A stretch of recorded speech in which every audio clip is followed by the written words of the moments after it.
There was a time when I was fully invested in the hype. A time when I thought that Marvel was at the top of its game, a studio that could do no wrong in the eyes of the fans because they had built up a reputation since 2008 for quality entertainment. No matter what movie or concept they put forward to the fans, each one was well reviewed and guaranteed for a multiple watch. I remember the hype around 2016 and onward never being higher with the introduction of the Infinity War saga that would take place over the span of 2 movies. Characters that the general moviegoer had never heard of, like Doctor Strange and Black Panther, were getting their own movies, and Spider-Man was back in the MCU with the red and blue spandex being worn by a plucky and utterly charming Tom Holland, who was so happy and excited to play his favorite character that you could feel his enthusiasm bleeding through the screen. I remember that the closer we got to Infinity War, there would be trailer watch parties, and I would be anxiously going through all of my favorite YouTubers to see what their reactions to the upcoming movie would be. I wanted to hear opinions, share in the excitement with them, and generally bask in the thrill of being on this crazy ride that the MCU had set us on. I remember all the incredible moments of both movies in the Infinity Saga, Thor crashing to Earth to get revenge on Thanos for the death of his people and his brother, Iron Man unleashing his new armor on the streets of New York against the Maw, Spider-Man in his new Iron Spider suit, Steve finally wielding Mjolnir for the first time, and the most triumphant moment of the portals opening and the armies of the heroes striding through to face off against the forces of Thanos. I remember all of that like it was yesterday, and boy, do I miss it. Every single movie that Marvel gave us was a guaranteed moneymaker and a guaranteed good time. The introduction of Captain Marvel, as played by Brie Larson, signaled a new chapter in the MCU. She was going to be the new face of the brand, something that would get the fans just as hyped as seeing Tony Stark or Captain America would. Bet Brie never would have expected that in the 4 years since her debut, the MCU would now be a faltering, stumbling shell of its former glory, stretched too thin over the course of movies that humiliate their OG characters and TV shows with heroes that no one knew before and no one cared about. And if they weren't introducing characters in their TV shows that no one cared about, they were spouting off ideologies that no one was interested in, paired with cringy dialogue that made it very difficult to take seriously. The fact of the matter is that in the 4 years since her first solo outing, the MCU is not the powerhouse that it once was, and this is extremely evident in the production of the Marvels. Since Endgame first hit theaters, this movie has been delayed repeatedly for rumors that we will never fully know the extent of, and tensions on set, the source of which we don't really understand. This is its 3rd or 4th release date, and I really think that Marvel simply got tired of having to film reshoots or make edits and simply put out what they had after it was cut in the editing room. And when I say cut, I mean it was butchered to death. There are so many instances in this movie that look like they were leading to something only to go absolutely nowhere. Emotional moments that might have had weight if the dialogue made any sense whatsoever just totally fell flat. The plot of the movie is convoluted, it is stupid, and Marvel really leaned hard into the tell instead of show part of the film because they apparently think that their audience is as dense as they are. This is also a film where you need to have watched Captain Marvel, Miss Marvel, WandaVision, and apparently Endgame to understand everything. Although I really don't know why about that last one. The general plot of the film follows Captain Marvel, Miss Marvel, and Monica Rambeau being somehow bound together, where if any 2 or 3 of them use their powers at the same time, they switch physical positions, no matter where they are in the universe. Apparently this was caused by some generic space villain who happens to be a Kree by the name of Dar-Ben, who was wronged by Captain Marvel. Dar-Ben has been opening portals between planets, one being Hala, the home of the Kree, and any other planet in their atmosphere that has the resources that they need. Oh, and apparently the thing that will help her do this is a magical bangle that is the twin of the bracelet that Kamala Khan uses. Both of the bracelets are quantum entangled somehow, and we don't really know how or why. There's a lot of things in this movie that aren't really explained, and don't really make any sense. I'm not really going to go into the ridiculous spoilers about this movie because talking about it is going to give me a big enough headache as it is. Dar-Ben wants to save her planet after Captain Marvel triggered a civil war by destroying the AI that ran the planet, and somehow it also caused their sun to die out?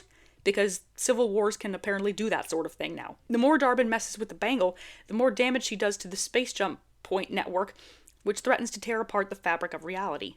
You can tell that they're out of ideas when they are literally recycling plot points from previous projects because it was what sold before. So our new 3 Powerpuff Girls have to work together to stop her while a Nick Fury impersonator deals with a herd of cats on his spaceship. I'm not kidding, that's literally the plot of the film.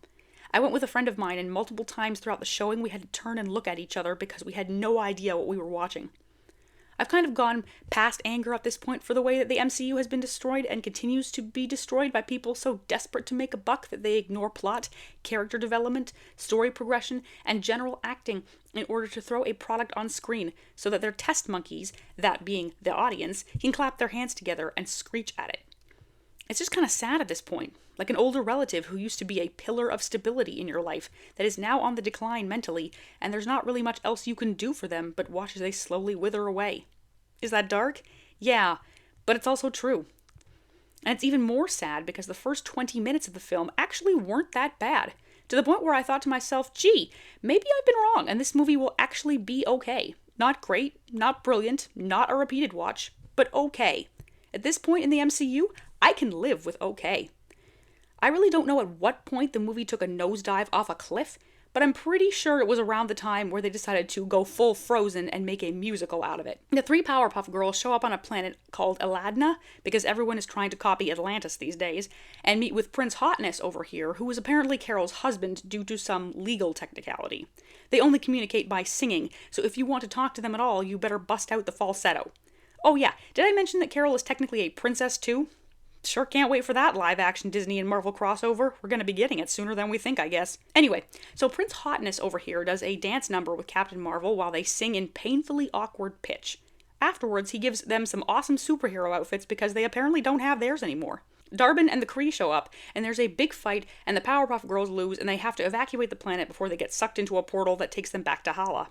They somehow make it to Kansas, where a heart-to-heart is had, and Carol explains that everything that happened with the Kree is her fault because, I guess when she said that she was coming for supreme intelligence to end the lies, it meant that she wasn't going to do any research and just destroy the AI that runs the planet, drying up their oceans, poisoning their air, and apparently killing their son. All of this is making Carol out to be a pretty bad person, right? Which kind of shocked me because Captain Marvel is supposed to be the one that's untouchable physically and morally. But apparently, the part that really makes her a monster is the fact that she just never went to see Monica after all these years.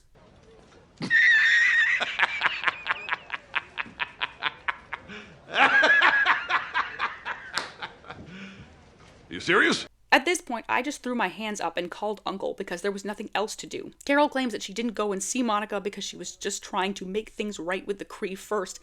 But apparently she hadn't really been doing that because the only one who seems to have gotten anything done in the last 30 years was Darbin, even if the movie tries so hard not to make her out to be a genocidal maniac.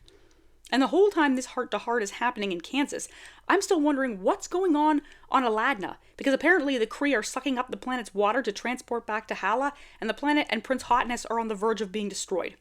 But we don't care about that anymore, apparently.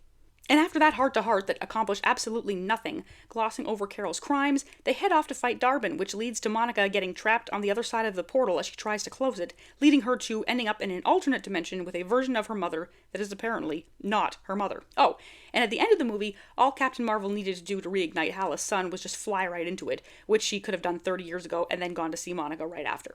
Yeah. But there was nothing to do at this point but put my head in my hands because logic has left the building when it comes to these movies.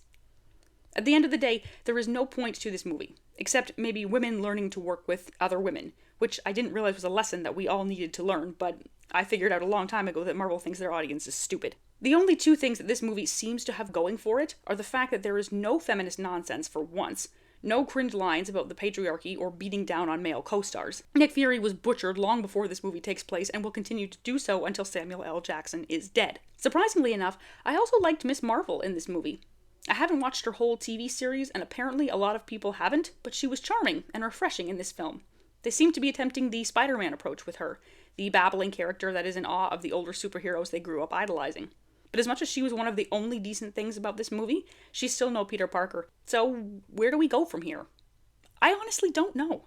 I'm not sure that the MCU is going to remain profitable long enough to capitalize on that end credit scene with Miss Marvel, because not only can I not see this movie being profitable, I can't see a ton of other properties they produce making a lot of money either. At this point, Disney has been hemorrhaging money due to their streaming services and lost revenue at the box office. Seeing as how this movie cost nearly $300 million to make, I don't even really see them breaking even. Could I be wrong? Sure. But for me, I recommend this movie as a hard pass for anyone considering it. Just like Love and Thunder, it's stupid, poorly written, nonsensical, and was hacked to death in the editing room until it was an incomprehensible mess. And there we have it, The Marvels, a sequel that no one asked for, the general public didn't even really want, and will soon be forgotten along with almost every other Marvel movie since Phase 4 began. If there is one thing that I am going to remember from this movie, however, it's Prince Hotness and the death of the planet Aladna. Never forget. Thanks so much for watching this video, guys. Have you seen The Marvels? What did you think about it? Be sure to leave me a comment down in the comment section. Until next time, everyone.